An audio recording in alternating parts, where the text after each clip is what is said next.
Boa noite para todo mundo. Vamos dar continuidade ao estudo dos missionários da cruz, capítulo 4. E vamos iniciar com essa frase do Alexandre, que diz assim: e em virtude de cada espírito representar um universo por si, cada um de nós é responsável pelas emissões das forças que lançamos em circulação nas correntes da vida. Interessante, né? Jesus afirmou que cada um de nós é um mundo, porque ele diz: na casa do meu pai há muitas moradas. O Alexandre vem dizer que nós somos a representação do universo. Nós somos um universo imediato. Um universo provavelmente de expansão, no qual, quando nós saímos do Criador como um princípio inteligente, ao começarmos a nossa expansão, daqui a uns bilhões de anos, alguém vai estudar essa expansão e chamar de Big Bang. Para vocês verem o que representa. Eu digo Big Bang no sentido que cada um de nós começa um universo. E quando a nossa mente expandir o suficiente para influenciar galáxias, estrelas, alguém vai se interessar onde começou essa influência. E vai dizer que esse universo tem exatamente 20 bilhões de anos-luz, sei lá quantos, né? O que na verdade está apenas representando o nascimento do nosso princípio espiritual no cenário da vida. Né? Então, quando a gente fala de universo, nós estamos falando de uma expressão em si que sustenta a vida. Por que sustenta a vida? Porque em todos os parâmetros dos órgãos, né, existem princípios e seres trabalhando por nós. Células nervosas, né? Quantos elementos estão aí subordinados ao nosso universo em funcionamento, né? E outras, né? Também sei. Isso. Você vê, nós chegamos ao ponto, a mulher, por exemplo, quando tem filho, ela consegue colocar no campo da mente dela um ser do mesmo grau de evolução. Eu falo mesmo grau de evolução no sentido generalizado, por exemplo. Ela, além de comandar todos os princípios espirituais inferiores a ela, ela pode receber um ser humano em formação junto com ela. E é lógico, por que ela tem que ficar, o ser tem que ficar pouco tempo e numa fase em que ele não tem tanta influência? Porque senão ela teria uma influência psicológica junto dela num verdadeiro processo psiquiátrico chamado esquizofrenia. Imagina, alguém pensando, mesmo assim, só dele estar adormecido e deixando passar alguns princípios já gera nela conflitos e dores no processo de gestação. Muitas ficam doentes, né? Isso.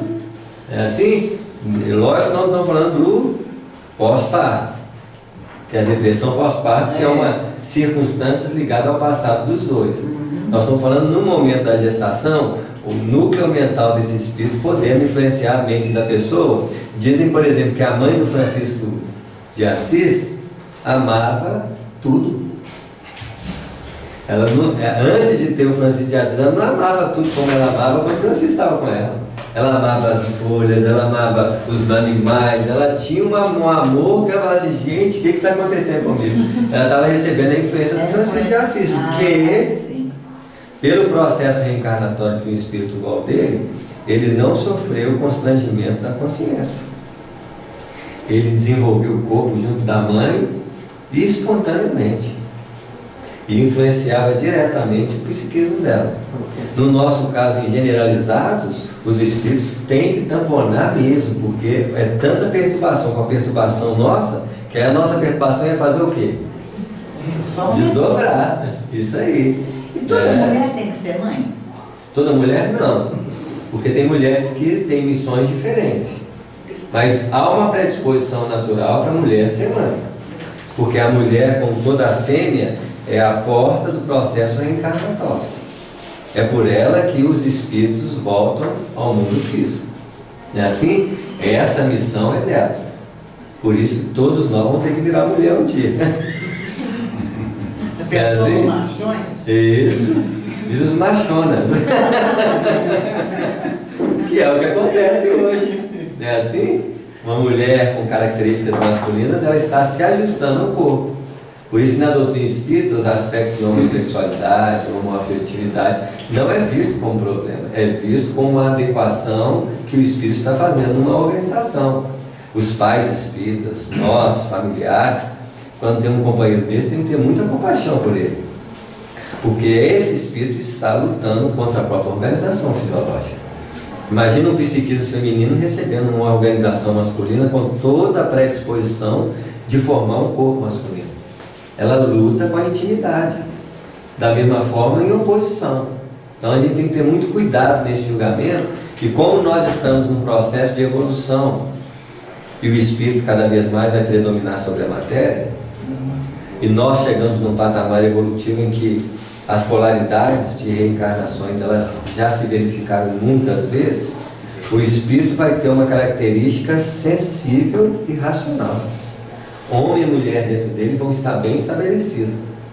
O padrão futuro dos espíritos não é nem o padrão extremado do homem e nem extremado da mulher. Será uma harmonia interior entre essas duas polaridades, demonstrando a característica de uma maturidade espiritual muito grande, né? Nós ainda que recebemos os conflitos de ordem cultural, social, personalísticas, que geram muitos conflitos nos relacionamentos humanos. Mas a tendência é que essas coisas tudo façam o quê? Harmonizem-se, né? Num processo de lei de causa e efeito, num processo em que nós estamos vivendo uma transição, esses acontecimentos são provocadores de escândalo, porque os espíritos precisam passar por esses elementos para se ajustarem à lei divina. É o que está acontecendo no momento, né? Isso, mas no amanhã, como o espírito predominará sobre a matéria, vai ser muito difícil existir essas polaridades invertidas. Porque como o espírito predomina sobre a matéria, ele vai organizar o corpo que ele precisa na reencarnação. Porque ele terá um predomínio na formação genética da gestação. No nosso caso não, como a matéria predomina sobre o espírito, se eu nasço com uma tendência masculina e recebo o fluxo energético que está nascendo no corpo feminino, eu vou ter muitas dificuldades se eu venho de várias reencarnações repetidas num corpo masculino. Até minha mente produz substâncias químicas de ordem masculina. O próprio núcleo de formação química do sistema nervoso fala assim: esquisito, eu estou produzindo isso aqui, mas a mente está pedindo para eu produzir outro. Porque a mente dele de alguma forma não é parada. Apesar do corpo predominar, a mente dele funciona com uma qualidade vibratória que quer produzir hormônios de ordem masculina. E o cérebro fala assim: mas não posso. Eu estou recebendo uma ordem para produzir hormônio, mas eu tenho que produzir hormônio feminino. Então há o quê? Um conflito, e muitas vezes o próprio espírito faz com que o corpo comece a produzir hormônio masculino no lugar de hormônios femininos, caracterizando o corpo masculino e feminino mais do que masculinizado. Assim também ocorrendo nos padrões opostos, porque a predominância do espírito começa a se acentuar cada vez mais no processo reencarnatório, né? A cólera, a desesperação, o ódio, o vício oferecem campo a perigosos germes psíquicos na esfera da alma. Então, olha só, ele está trazendo alguns princípios de formação de características de germe. Cólera, desesperação. Quantas vezes nós desesperamos? Nós nada mais estamos fazendo que modificando os padrões vibratórios para criar germes psíquicos que possam influenciar o nosso próprio organismo físico, né? Lógico que tudo isso é muito automático, muito dinâmico, mas nós precisamos compreender que eu não preciso entrar no jogo emocional perturbado. né? Hoje mesmo, eu fui esse final de semana, fui em São Paulo fazer uma palestra, e na volta o avião passou por muita turbulência, dá aquela sensação, né, de medo. Então aí você observa aquela sensação e fala assim, gente, eu vou sentir o movimento do avião, mas não vou interpretar com a emoção. Porque talvez 90, 95% da turbulência de avião vai acontecer o quê? Nada.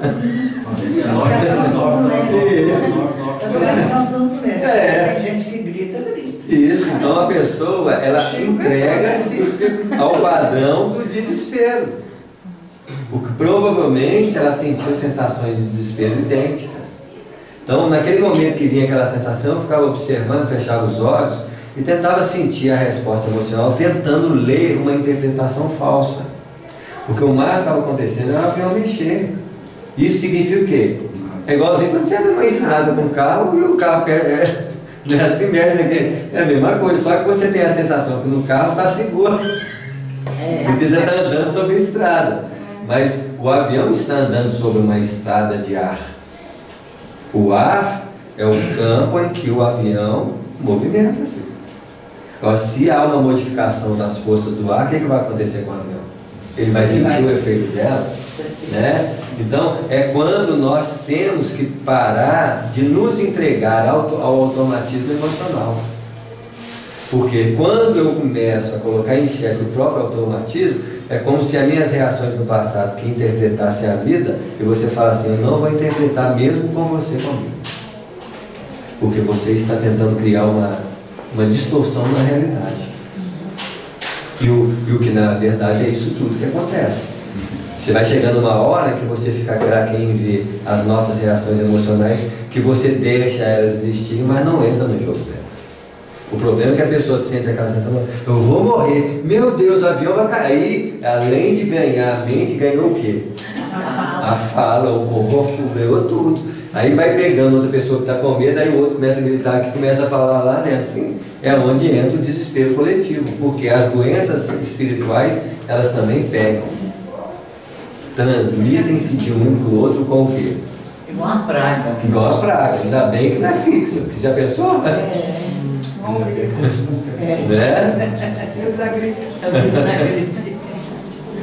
Igual acontece no terreno das enfermidades do corpo, o contágio aqui é fato consumado.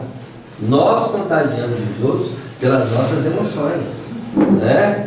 Desde que a imprevidência ou a necessidade de luta estabeleça um ambiente propício entre companheiros do mesmo nível.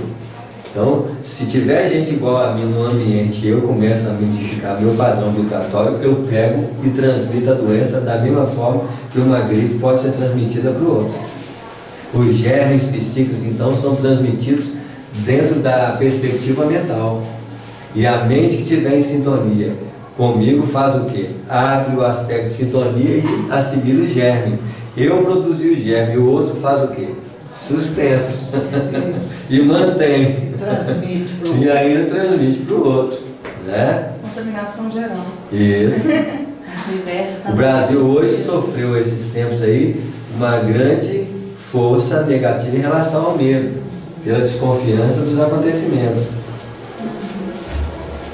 Esquecendo nós que as circunstâncias superficiais da vida são apenas aprendizado para o nosso ser. E ainda está sofrendo isso, né? Isso, porque na verdade o sofrimento que nós estamos sofrendo é um reajustamento da capacidade nossa de não desperdiçar tantas coisas. Os tempos em que o Brasil passou como recurso de ganho financeiro não foram um gasto financeiro de forma equilibrada. Foi um desperdício puro. Completo. Está claro? Generalizado. Então tem que chegar momentos como esse para que a gente aprenda a utilizar os recursos quando eles nos sobrarem, com capacidade de bom uso, sendo que os nossos apertos hoje não são apertos verdadeiros para a maioria de nós. Não estou falando de uma minoria que passa pelas provações, pela incapacidade ainda de lidar com a capacidade de usar os bens no processo reencarnatório. Nós estamos falando da maioria de nós cuja a nossa segurança está baseada muito nos mostrar, no ter, em que a vida está nos ajustando para falar assim, olha, saiba Economizar e gastar com sobriedade quando for necessário. Porque é isso que está acontecendo. O boom dos aluguéis, o boom das valorizações extraordinárias daquilo que tinha um valor e passou a ter um valor, isso é apenas um anseio da ganância humana, que não justificava tanto fazer disso um instrumento de exploração do outro. Basta ver que bastou a água parar de chover um pouquinho, o que o pessoal que vende água faz? Em vez de falar assim, gente, vamos diminuir o preço, ganhar menos lucro para beneficiar as pessoas, né, assim, o que nós fazemos? O pessoal vai precisar mesmo, vão aumentar o preço, que eles vão pagar o preço que tiver que pagar. Então é assim que nós pensamos. Essa mente que pensa assim precisa de quê? De um reajustamento na forma de lidar com as coisas. O motorista chama isso de freada de arrumação. Isso. E tem que arrumar mesmo. O que está acontecendo é uma arrumação generalizada, em que nós precisamos saber usar para o mundo do futuro. É um mundo extremamente equilibrado. Toda pessoa que chegar no futuro e tiver ganhado mais do que precisa, ele pegará o dinheiro que ganhou e estará depositando no banco generalizado em benefício da coletividade que não tem que. Aquele dinheiro que sobra, então, é revestido para a sustentação dos que menos precisam, porque eu vou usar aquilo e usar aquilo que eu preciso. Não é igual hoje nós fundamentamos, não. As características vão ser de forma a beneficiar coletivamente as pessoas, como acontece no nosso lar. Quem chega lá como André Luiz, ele é beneficiado pelo auxílio daqueles que sustentam a colônia, tiram a parte dele e ao resto que não precisa, ou quando uma pessoa vai reencarnar, ela deposita no banco geral, que esse banco geral vai beneficiar quem está chegando no processo desencarnatório para a colônia. Nós ainda não fazemos isso de uma forma direta, não. Mas isso vai acontecer, porque se não acontece lá, vai acontecer na onde? Aqui. Quem ia falar? Você deu um exemplo interessante aí do medo, né? A gente viu, acho que isso foi no Missionários da Luz, falando que, acho que o Alexandre fala que essa atividade psíquica da gente no desequilíbrio, ela cria entidades dentro da própria personalidade da pessoa, que elas têm quase que vida própria, a ponto dela quase mandar a pessoa, por exemplo, se um vício muito exacerbado em alguma coisa, então a pessoa alimenta ele durante talvez uma vida inteira, talvez até outras vidas, chega a um ponto que aquilo domina a pessoa, do ponto, ela tem que fazer um esforço absurdo para poder reequilibrar. Nós já tivemos tantas reencarnações, tantas personalidades, que nós somos, na expressão literal do Evangelho, um ser carregando multidões. Porque nós temos o aspecto personalístico do medo, nós temos o aspecto personalístico da ganância, nós temos o aspecto personalístico. Porque nós já fomos pessoas que uma reencarnação, duas, comportamos com aquela característica. Muitas vezes as pessoas falam da regressão de memória em processos de reencarnação. O que nós esquecemos na reencarnação é o superficial, o nome e a forma. Mas minha personalidade, se eu tive uma personalidade medrosa em várias vidas, toda vez que eu tenho essa personalidade em momentos pequenininhos, é como se eu regressasse à mente de todas aquelas personalidades e apresentasse a mesma característica. Todos nós regressamos na memória automaticamente o tempo todo, porque o que nós vamos regredir? Regredir na qualidade do nosso ser quando nós vivemos no passado. De certa forma, parece que a gente se construiu, né? Como se fosse muito difícil. Por mais que você esteja no último andar, os primeiros andares foram alicerçados de alguma forma. Isso. A gente quer lembrar do rei. Rei, gente, é o que você não lembra. Mas se o rei for medroso, você lembra dele medroso.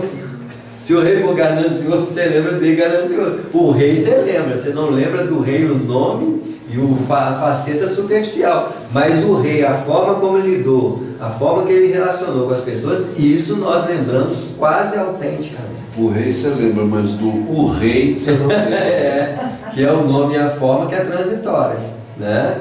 Lembramos até de quando nós éramos animal, quando você levanta e quer agredir o outro, voltou na caverna, então foi lá no urso, no tigre, Não é assim? Regressão de memória é uma coisa muito viva dentro de nós o tempo todo. A gente faz o tempo todo. Isso. E a gente quer lembrar do nome. Eu fui a Cleópatra, eu fui o rei, sei lá. Ele quer saber o nome da pessoa. Meu filho, olha, se ela foi medrosa, meu filho, você está lembrando dela direito. Autenticamente, né?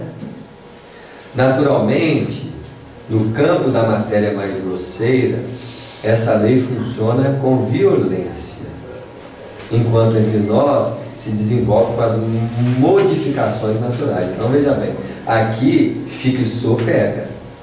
Lá ainda tem essa flexibilidade mutável, né? Porque nós estamos lidando com uma realidade mais sutil do que as daqui, né? Lá você fala, é lá no nosso No plano lado. espiritual. No plano espiritual. Que de preferência eu vou passar para lá. Isso, indiferente de onde está. Porque se você estiver num umbral, lá também é plano espiritual, os genes vão funcionar da mesma forma, com a mesma maleabilidade. Não, mas nós já estamos pensando Do nosso lado. nosso lado. Dos nossos lares que estão nos aguardando. Isso mesmo. Interessante que ele fala assim, no campo da matéria mais grosseira. Porque tudo é campo. Tem campo da matéria mais grosseira, tem campo da matéria mais sutil, tem campo da matéria fluídica. Toda expressão é um campo, todo campo se desdobra em novos campos. Ali muita gente vai dizer zona, campos, tem vários nomes que dizem a mesma, círculo. Tudo é a mesma coisa com nomes diferentes sendo pronunciados, mas que trazem a mesma característica de valor. Aliás, não pode ser de outro modo. Mesmo porque você não ignora que muita gente cultiva a vocação para o abismo. É uma pessoa que foi muito perversa, vamos dizer assim, perversa. Vocação para abismo.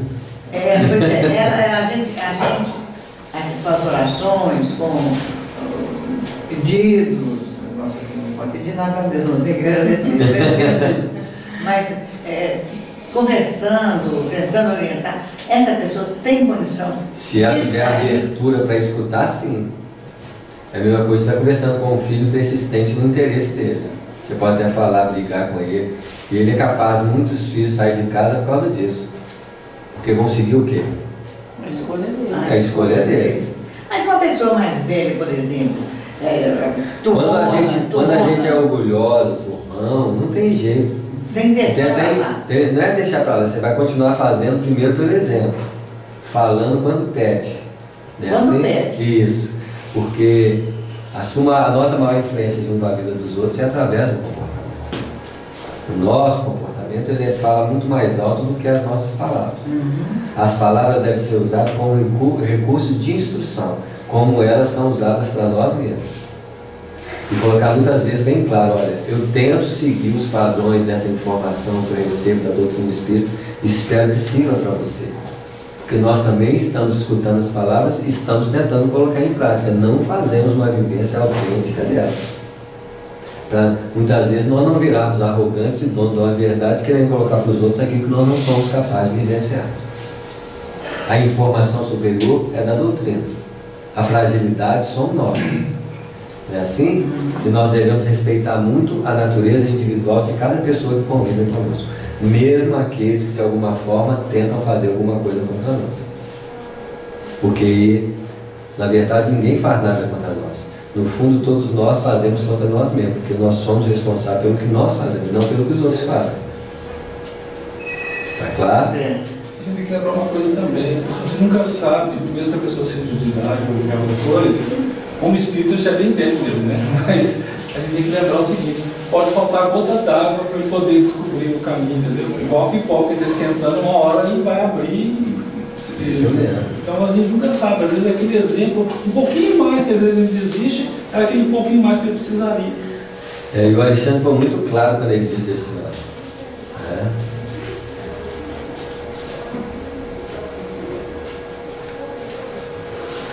Cada um de nós é responsável pela emissão das forças que lançamos em circulação nas correntes da vida. A responsabilidade é individual e pessoal. Eu não preciso ir lá e falar assim, tá vendo, fulano? Bem feito. Não é assim? Não precisa disso.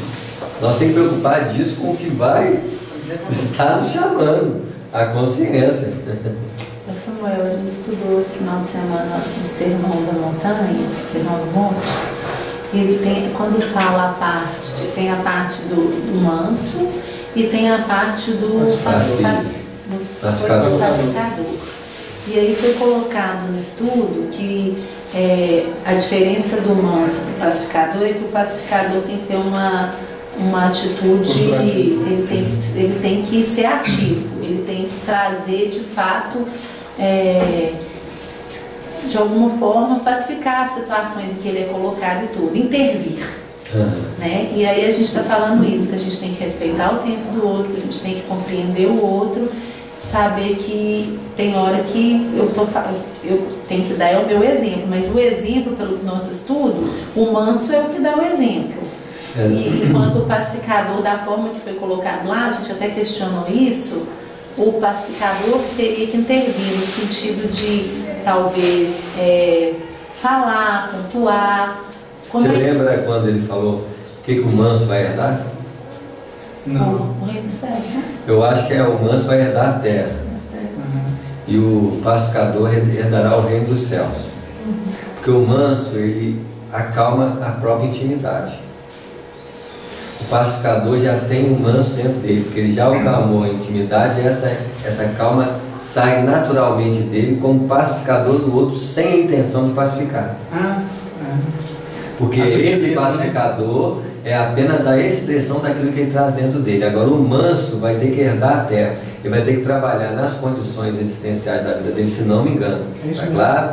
Em que ele ainda tem que pacificar a própria intimidade, por isso que ele é manso.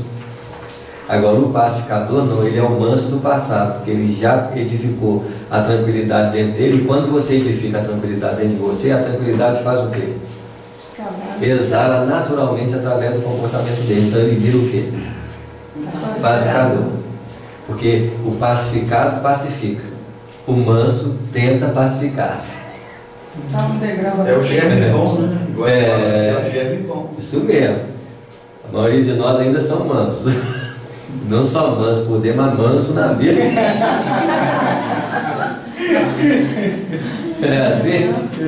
Manso. Deixa eu te fazer uma pergunta, falando um pouco do que estamos usando, mas é uma curiosidade que eu tenho.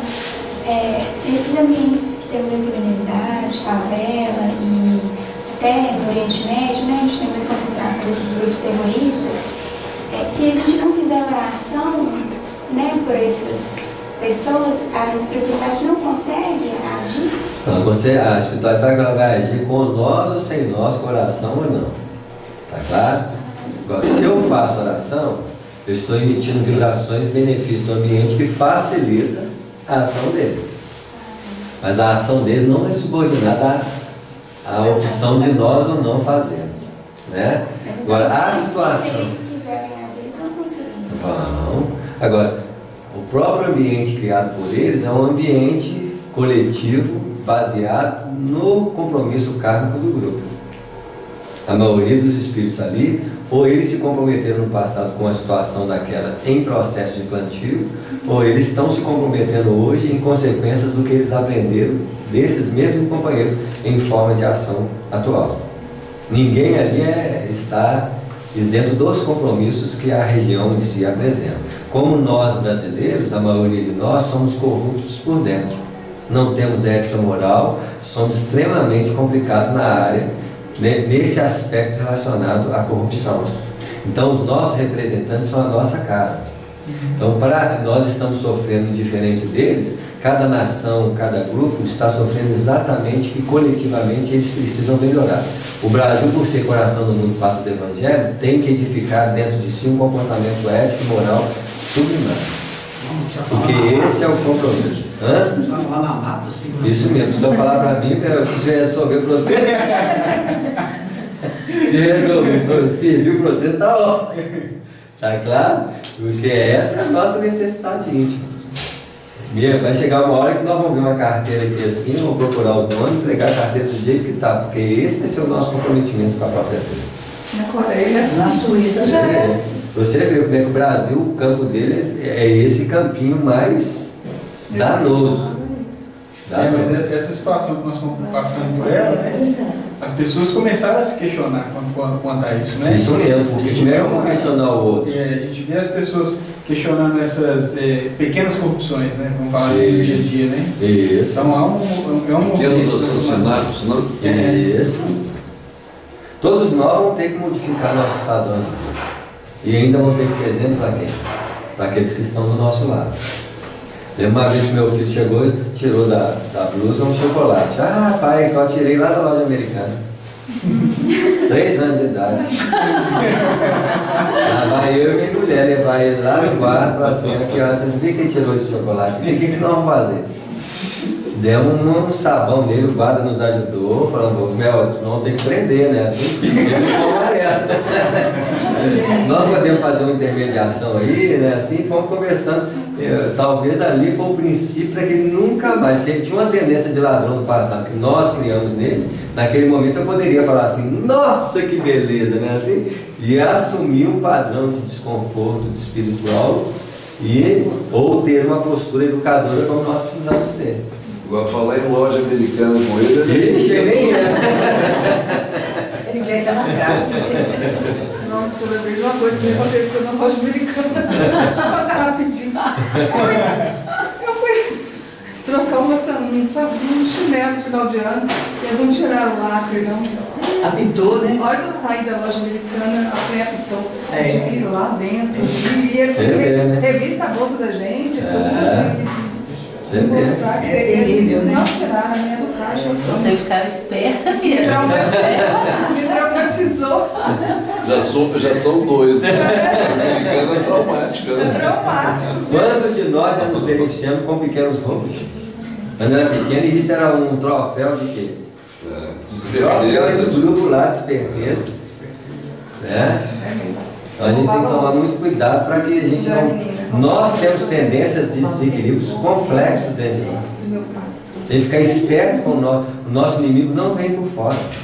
Vem com as nossas tendências internas, e ainda tem gente de fora que adora nos estimular a perpetuar. Esses gatos de energia, tudo isso, os adultos fazem e acham isso tão normal. Isso. Está rolando energia também. É muita coisa nossa que nós temos que colocar em xeque hoje, tem que procurar cada vez mais entrar numa pauta de respeito, porque realmente é muito complicado. Tem que mudar muita coisa, né? Cada viciação particular da personalidade produz as formas sombrias, que lhe são consequentes. E esta, como as plantas inferiores que se alastram no solo, que é o joio, está vendo como é que estuda o Evangelho, de perceber os detalhezinhos?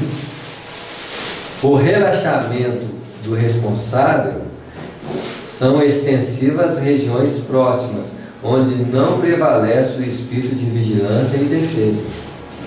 Como é que é a passagem do Evangelho? E aquele homem que dormiu, chegou, aqueles outros termos lá, o maligno, o inimigo, né? E colocou no meio. É isso, olha só como é que ele está falando. Você estuda o Evangelho. Eu não sei esse caso, não. Você não conhece esse caso, não? Do joio e do trigo? A passagem do Evangelho do joio e do trigo? Eu sempre ouço falar, mas eu não... Você vê, então é assim que é a coisa, que é exatamente esse estado de vigilância, de vigilância e defesa que precisamos ter dentro de nós. Porque o inimigo não sai de outro lugar senão da onde? Nas nossas insinuações de dentro. Então o inimigo não está fora. Quando o outro nos estica, porque o inimigo acordou. O outro só falou assim, vão comigo, você fala assim, vamos. Demorou.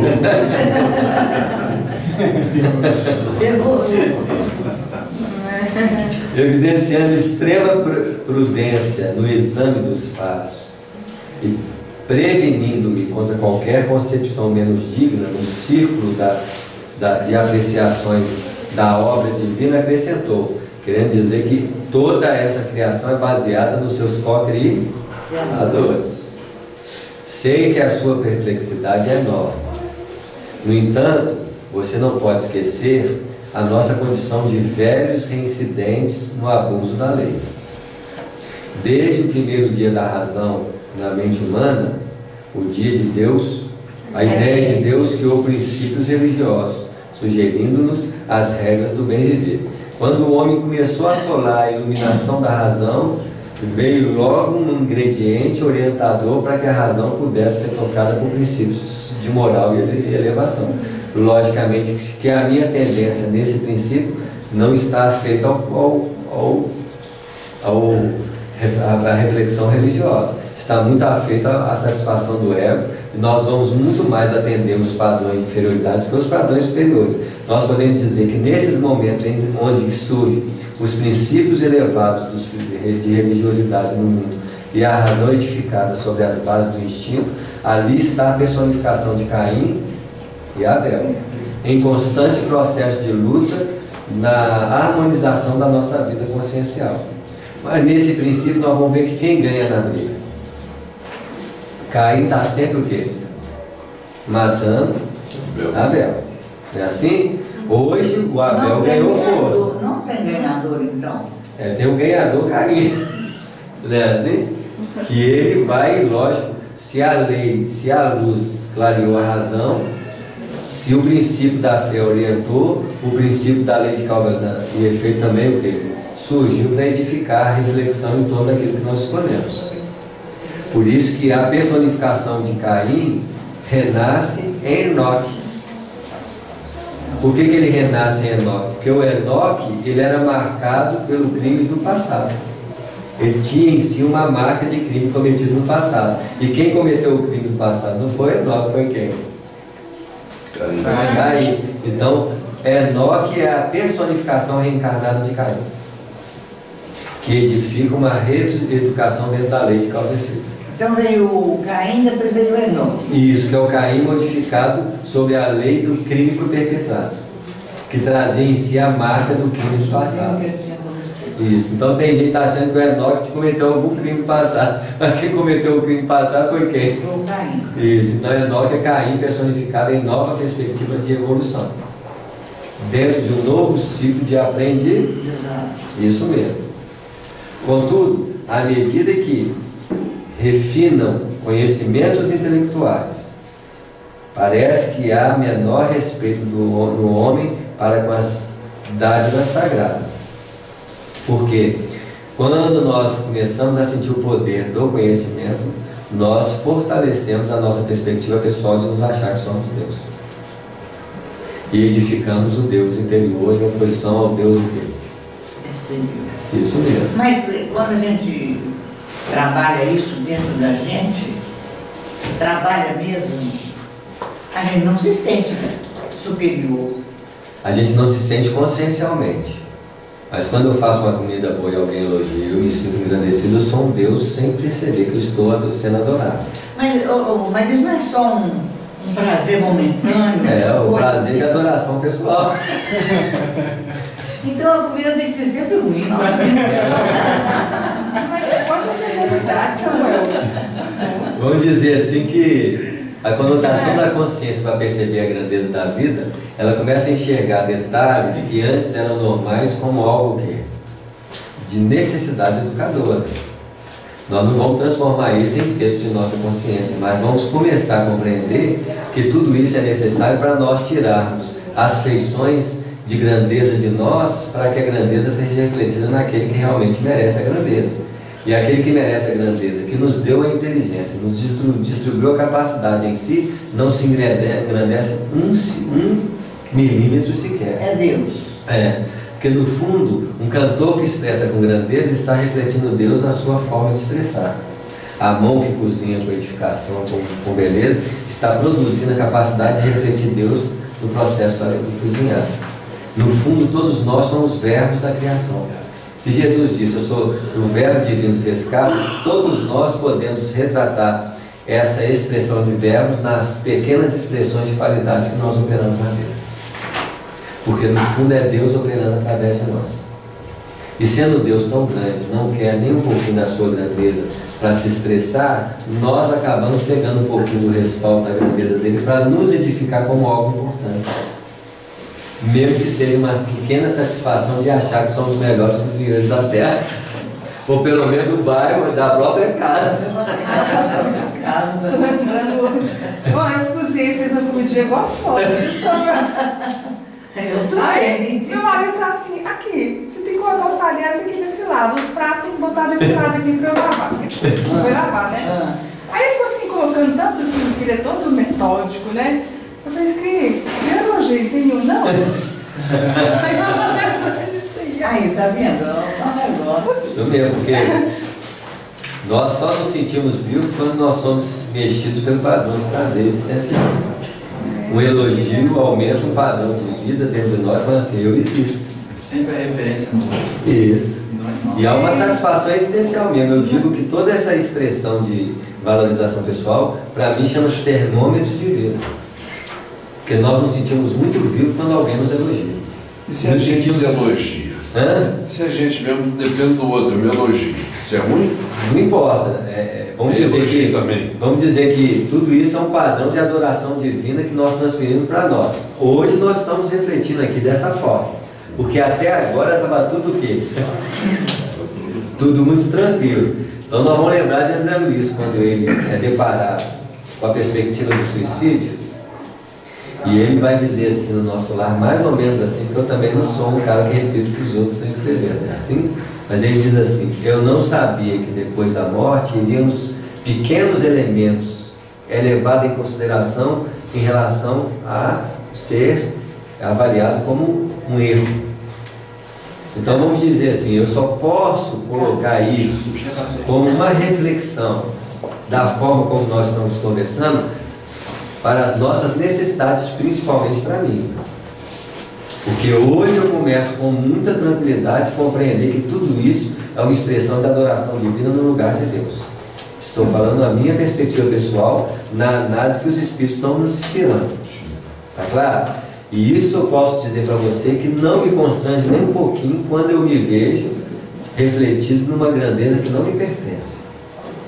No fundo eu estou tomando o lugar de Deus. Mas, Samuel, se uma criança fala uma coisa de acordo, dentro do limite dela e tal, a gente não pode elogiar essa criança? Vamos dizer que uma coisa que serve no patamar de estímulo no processo evolutivo numa época, não vai servir para outra. Nós temos que levar a proporção de necessidade em que as pessoas vivem. Tem gente que precisa desse estímulo para viver. E nós vamos utilizar esse recurso para manter a vida dela naquilo que ela precisa viver. Não estou dizendo assim exageradamente, não. Estou dizendo assim, foi bom, valeu, aprendeu. Isso mesmo, porque se um vegetal, quando você estimular através da palavra com ele sente o efeito em si mesmo, é porque é um padrão de necessidade evolutiva no processo da infantilidade espiritual. Nós somos infantis quando precisamos disso. Está claro? Então não podemos dizer que somos nem mesmo adolescentes espirituais. Somos infantis mesmo? Isso, porque essas são dependências de sustentação da própria vida. Sustentação essa que até então nos move, nos engrandece na existência. Quando você começa a entrar nas linhas da maturidade espiritual, todos esses traços nós abrimos a mão dele com muita naturalidade, sem se sentir sequer incomodado com tal expressividade. Está claro? Se há incômodo ainda em nós, porque ainda nós estamos num processo de transição muito natural na evolução.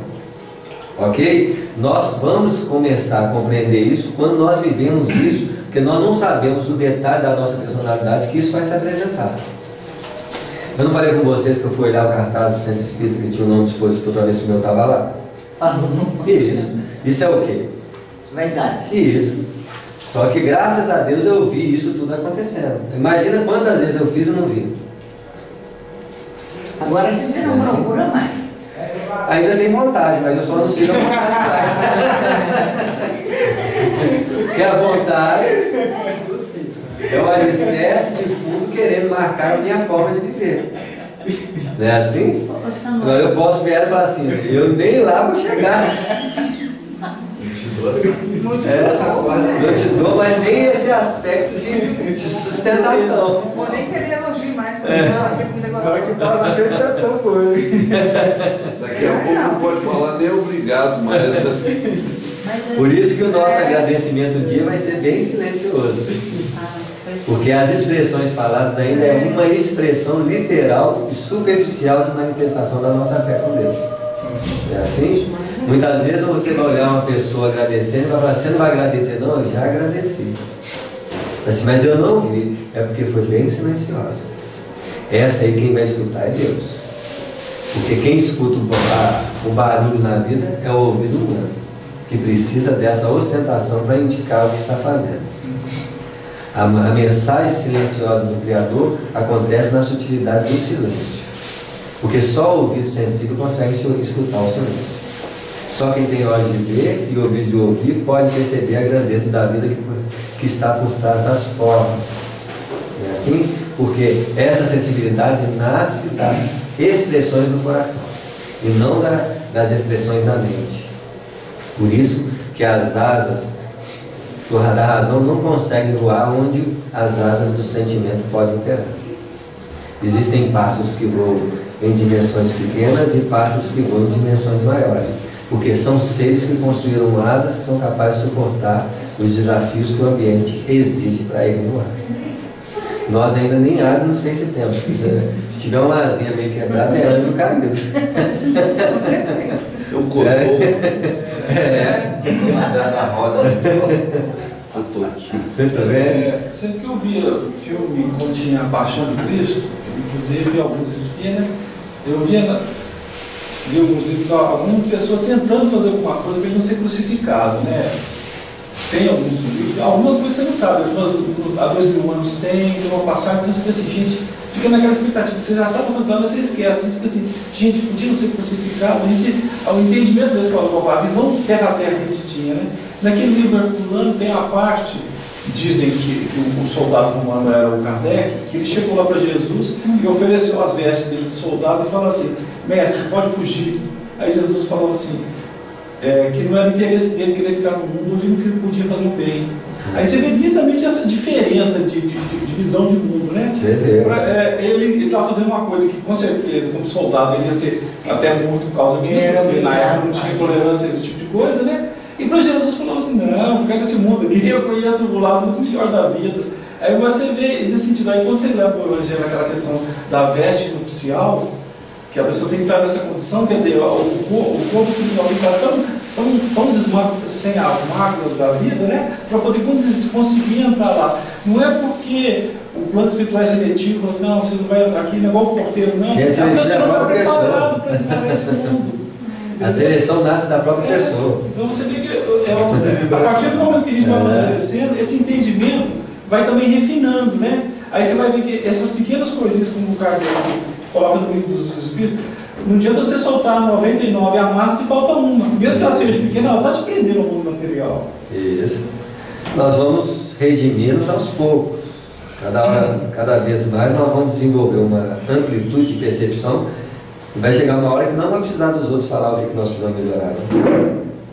A nossa sensibilidade vai perceber cada vez mais o que nós precisamos melhorar por dentro. Porque nós vamos perceber o perfume ou o mau cheiro que sai dele. Samuel, peraí, só voltando nessa questão do reconhecimento, do agradecimento. Quando a gente se sente agradecida, a pessoa fez algo por nós, por exemplo, uma comida, né? A pessoa foi lá, teve tempo, gastou o tempo, fez aquela comida pra gente e tudo. Essa comida tá boa, não tá, enfim. Você agradecer, quando você fala, olha, obrigada, essa comida tá gostosa e tudo mais. Isso, porque da forma que é colocado, parece que o espírita não deve elogiar, não deve, né? Porque e você vai usar... tem espírita que nitidamente fala isso lá. A gente tem um grupo que aí é uma fala... pessoa radical. Eu quero saber... a gente respeita também. Sim, mas eu quero saber por que a gente acaba, por exemplo, eu ensino isso para os meus filhos. Não, tem que ser reconhecido. Você tem que reconhecer o trabalho que o outro fez por você. Vai lá sim, vai agradecer, você está gostoso, diz para ele que ficou bom, por exemplo, né? Então eu quero saber isso. A gente É porque, na verdade, nós ainda não temos capacidade de instruir o outro naquilo que nós desenvolvemos em nós. O valor que eu tenho desenvolvido é que eu vou instruir para o outro fazer, que não é o que nós fazemos. Nós agradecemos para alguém. É assim? Eu só posso passar essa verdade para o outro quando eu a sinto em mim. Tudo isso nós estamos falando aqui pode ser uma inspiração espiritual, pode ser uma mensagem espiritual, porque isso vai ser o amanhã. São aberturas para novos comportamentos. E um dia o que serviu para nós, nós vamos ver que não serve nada. Porque se a gente julgar dessa ideia dela, dessa exposição dela, entende-se que tem esse aspecto aí da vaidade, do ego, de qualquer coisa assim. Mas eu acho que o mundo ficaria muito pior se a gente não agradecesse. Isso. Né? Ia ficar uma coisa muito chula, muito tosca, muito impossível. E dentro do processo de evolução, eu acho que se eu reconhecer, se eu agradecer, eu estou reconhecendo também. É um processo de evolução. Reconhecendo, talvez amaciando. É porque nós ainda um algodão entre cristais, evitando. É porque nós ainda não percebemos. Uma pessoa que come bem no prato, ela é um agradecimento mais vivo do que a própria palavra. Está claro? Nós não temos essa sensibilidade de perceber o efeito natural que as coisas têm na vida dos outros e na nossa vida. Uma pessoa agradece na hora que ela coloca a primeira colher na boca e fala assim, nossa Senhora, que delícia. Ai, que fome que eu estava. Ela pode estar retratando o que ela está falando, apesar de si. Mas quem tem ouvido de ouvir fala assim, está satisfeito. Mas Jesus não, É assim? não questionou aqueles 10 que só um agradeceu? Isso. Só um voltou para quê? Voltou para agradecer. Isso. Eram Ele estava falando de pessoas limitadas à lei de cobrança. Não é assim? Lázaro. A sensibilidade de alguém que estava em cobrança com a lei. Aqueles lá estão quitados com a lei. O outro já buscou uma perspectiva melhor além da lei para começar a caminhar em direção ao amor. Tá claro? Mas tudo isso é um patamar de quê? Evolução. Isso. Jesus agradeceu como? Agindo. Vivendo. Você olha você sente a sensação do sol batendo no seu corpo. É um agradecimento. Isso. Existem fatores de agradecimento que nós não enxergamos, que é muito mais vivo do que a expressão literal. Nós não estamos falando que as expressões vão acontecer. E nós estamos dizendo aqui que no patamar mais elevado nós vamos descobrir que toda satisfação recebida numa sensação de agradecimento é uma adoração pessoal em detrimento àquele que muito mais fez, né? E não esperou. Isso. Porque nada. vamos desfilar os agradecimentos. Nossa, a comida está muito boa, meu filho. Você não viu quem colheu, quem plantou, quem vendeu, quem pá. Porque é todo um conjunto de ação em que o anônimo agiu sem esperar a retribuição daqueles. Nós estamos recebendo um agradecimento, é lógico, dentro da circunstância operacional que estamos fazendo. Mas não estamos vendo lá atrás. Só que existe uma... Agora eu pergunto para vocês. Essa força conjugada pela cooperação universal, porque é uma força conjugada em cooperação universal. Porque se nós vamos ter que agradecer, nós vamos ter que agradecer a mãe que gestou aquele filho. Aí nós vamos parar na onde, gente? Vamos parar. Isso, porque nós limitamos a nossa capacidade de perceber a grandeza da vida. E paramos e cortamos exatamente no patamar de adoração onde pertencemos à nossa personalidade. Você não acha É como se a pessoa vai dizer, nossa, eu te agradeço a comida feita. Aí você olha para trás. Tá claro? Aí você fala assim, ó, esse agradecimento é extensivo. Você não sabe a quem. Onde vai parar? Quem me ensinou a cozinhar? Mas na escala, se cada um vier, por exemplo, o sujeito que plantou, ele estava querendo ganhar dinheiro e foi agradecido pelos trabalhadores. Quer dizer, em algum momento ele já está sendo agradecido. Para chegar na nossa casa e a gente agradecer quem fez a comida, talvez no momento do culto no lar você possa fazer essa referência para todos aqueles com os quais você se relacionou através daquela comida. Isso mesmo. O que nós queremos dizer é que vai chegar um dia, quando alguém nos agradece, aquilo que passa por você, você sente o efeito da ação do agradecimento, mas você não prende ela. Sim, você não depende daquilo. aquilo vai passar assim, vai para quem mais merece. Porque eu garanto para vocês que se alguém me inspirou, me ensinou, me educou, vai passar por eles e eu vou falar assim, não, vai para quem mais merece. Vai acabar, adivinha na onde? Vai acabar no Criador. E vai acabar no Criador que não para. Que devolve aquilo no processo de quê? Criação. Então nós começamos a entender, lógico, são necessidades íntimas que nós trazemos para fortalecer a existência de um ser. E quando você agradece a uma pessoa, você está dizendo para ela, muito bem, que bom que você existe. E ela se sente viva, porque ela fala assim, nossa, que bom que eu existo. E quando ela se sente agradecida, nós mesmo, ela está fortalecendo a própria existência pessoal. É autoestima. Isso. Que são necessidades para quem ainda precisa desse fenômeno para existir. Porque nós somos assim. Isso. Porque você chega no ambiente. Isso. Você chega no ambiente, sua esposa está ali. Ela não olha você, cumprimenta o outro, você se sente o quê? Desprezado. Isso. Olha só, que é uma necessidade de dizer assim, eu estou aqui, eu existo, prova para mim que eu existo, diga para mim por favor. Isso, mas nós não temos uma sensibilidade profunda para observar nossas necessidades de crescimento nas linhas sutis desse crescimento que precisamos perceber. No fundo, quando você alardeia dentro de você uma necessidade de chamar atenção, você deveria inquirir, porque eu estou sentindo essa necessidade. Carência. Isso. Porque assim eu estaria saindo de um padrão de problema que poderia estar relacionado a um campo de relacionamento afetivo para uma necessidade maior de movimentação no meu crescimento íntimo. Porque essa sensibilidade observadora, ela chama cada vez mais para uma profundidade. Só que eu não consigo enxergar a profundidade que está por trás dela e me prendo ao quê? Ao externo dos acontecimentos, e vou brigar com a esposa, eu não olho mais para você, não falo para você, porque você também é assim, aí começa a criar o quê? Nossa, porque morreu. Isso, que vai gerar lei de causa. Porque se nós formos olhar as questões e problemas humanos, todos eles estão relacionados a uma distorção de realidade existencial. Que não conseguimos existir sem que o outro indique para nós quem nós somos. Porque a fonte de sustentação da nossa vida nasce de fora.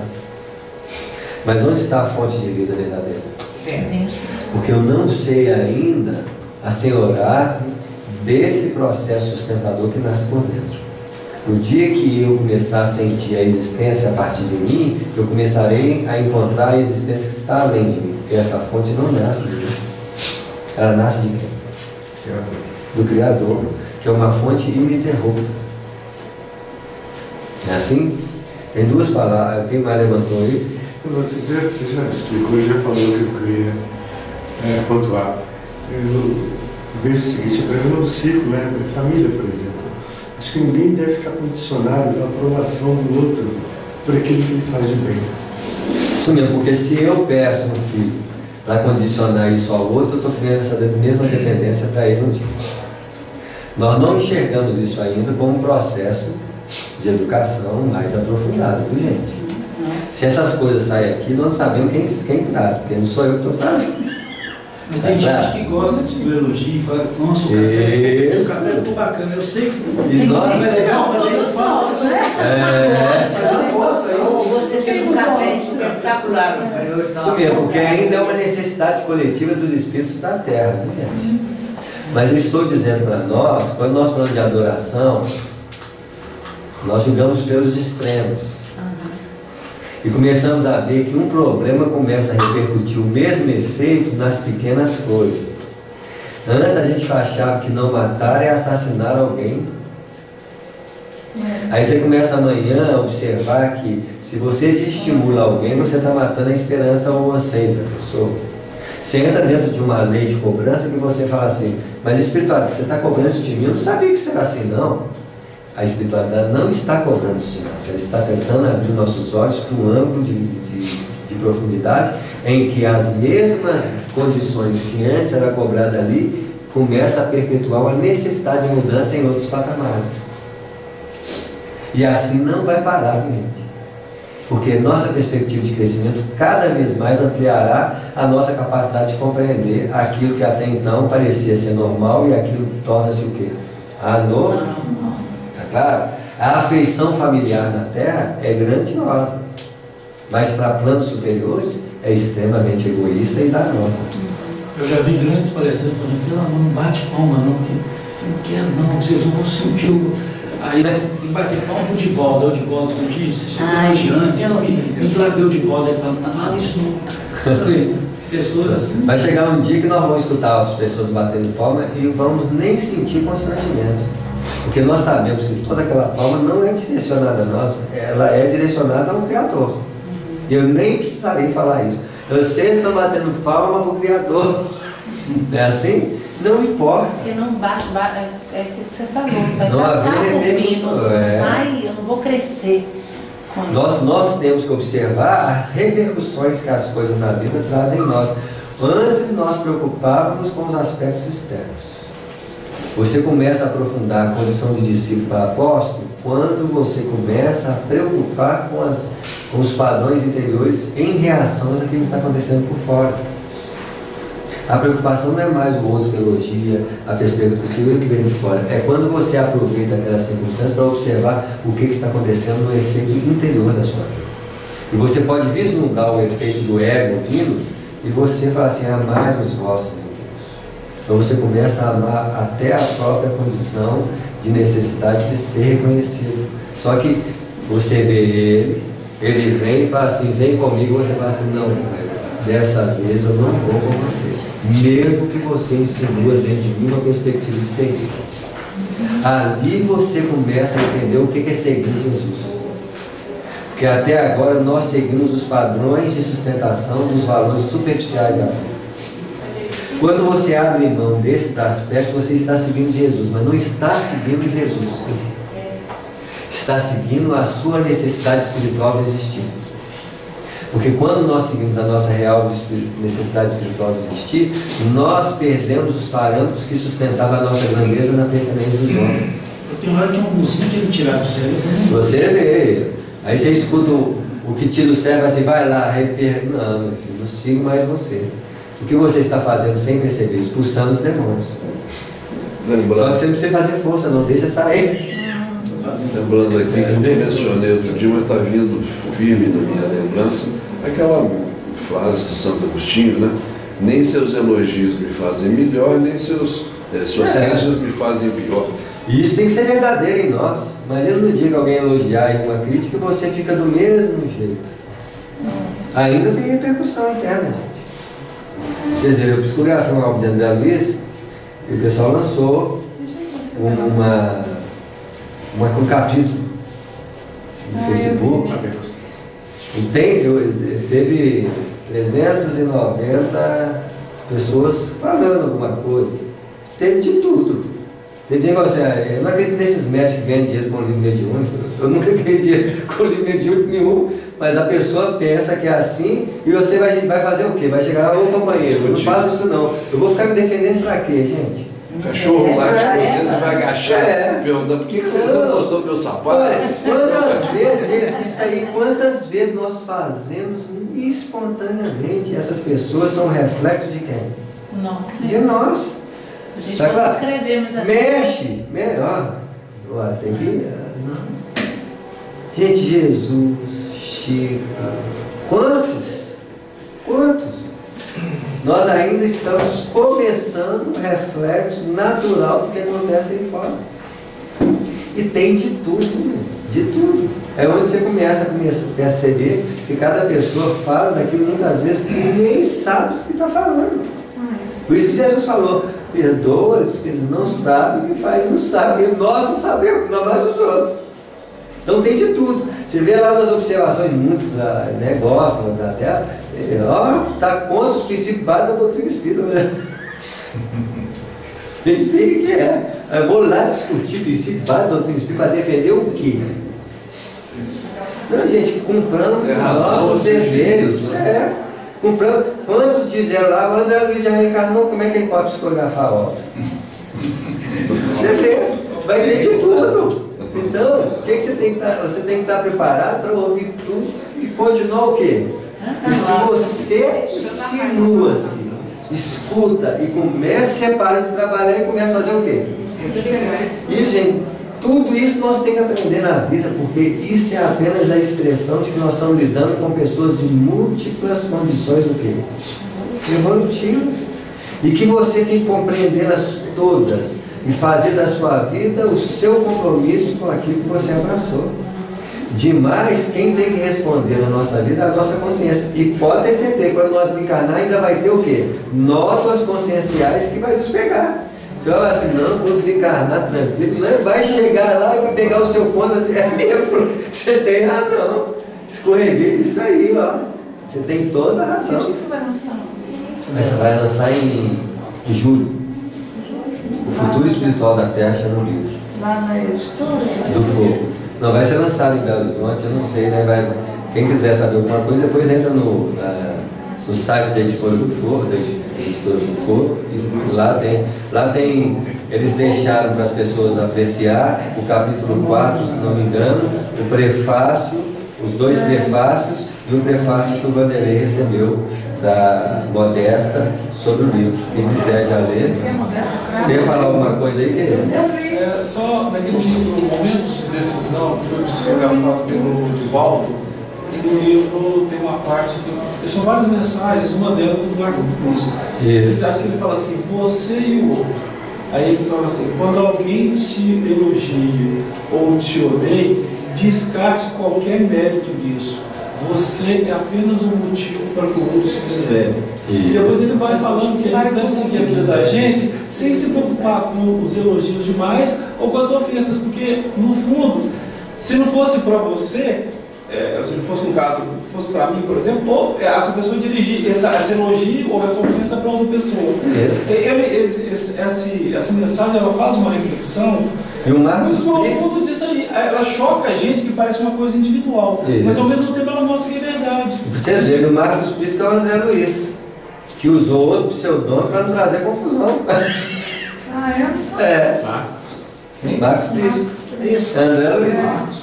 Marcos Prisco. Que o André Luiz, que o Divaldo psicografa. Você pode olhar que as mensagens são igualzinhas. São coisas que a gente não tem que preocupar, né? Porque os espíritos não têm nome. Muita gente está falando que o Wagner, por exemplo, psicografou Emmanuel, mas não é o Emmanuel. Mas quem falou que o espírito Emmanuel chamava Emmanuel? Se você pega um espírito igual o Clarencio, Alexandre, ele substitui Emmanuel com toda a qualidade e traz as mensagens do mesmo. Você vai olhar assim, é o Emmanuel.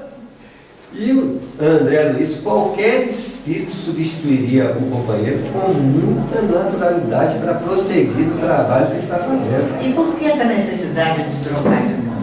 Você vê, umas para fixar a imortalidade da alma, porque a imortalidade da alma é diferente da imortalidade.